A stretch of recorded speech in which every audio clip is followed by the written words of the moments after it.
Story time. السلام علیکم، کیسے ہیں آپ سب؟ کہانی کے ٹائٹل سے تو آپ کو پتہ چل گیا ہوگا کہ آج ہم گھر کی بات کر رہے ہیں، لیکن یہ گھر کس کا ہے؟ یہ گھر ہے شہد کی مکھی، چونٹی اور مکڑی کا۔ آج ہم ان کے گھر کے بارے میں ایک کہانی پڑھے اور سنیں گے۔ چونٹیوں کا گھر۔ چونٹیاں اپنا گھر مٹی کے اندر چھوٹی چھوٹی سرنگوں سے بناتی ہیں۔ یہ ہے مکڑی کا گھر۔ مکڑی اپنا گھر ایک جال میں بنتی ہے۔ شہد کی مکھی کا گھر۔ شہد کی مکھی ایک چھجا سا بنا کر اس میں اپنا گھر بناتی ہے، جس میں وہ اپنے اندر سے شہد جمع کرتی ہے۔ چلیے اب کہانی کی طرف آتے ہیں۔ ثنا نے درخت پر ایک مکڑی دیکھی۔ مکڑی اپنا گھر بنا رہی تھی۔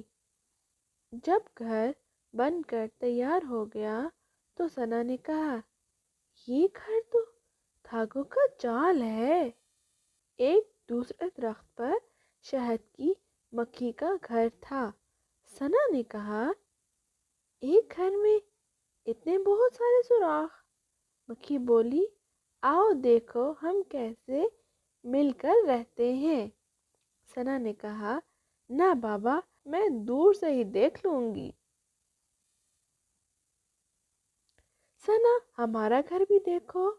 درخت کے نیچے سے چونٹی کی آواز آئی۔ ثنا نے جھک کر دیکھا، یہ اتنا چھوٹا سا مٹی کا ٹیلا۔ پھر ثنا چارپائی کے نیچے گھر گھر کھیلنے چلی گئی۔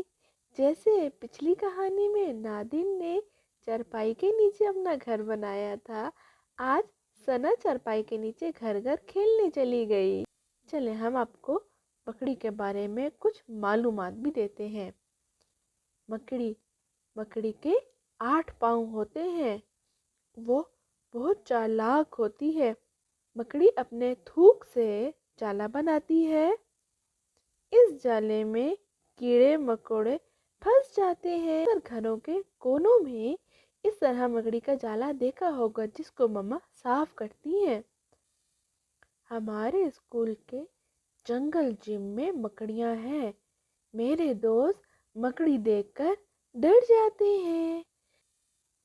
تو آپ کو آج کی کہانی کیسی لگی؟ مکڑی، شہد کی مکھی اور چونٹیوں کے گھر کے بارے میں آپ کو معلومات جان کر کیسا لگا؟ کیا آپ ان کے بارے میں پہلے سے بھی جانتے تھے؟ ہمیں کامنٹ میں ضرور بتائیے گا۔ ہمیں آپ کی رائے کا انتظار رہے گا۔ Like, share and subscribe. Bye bye.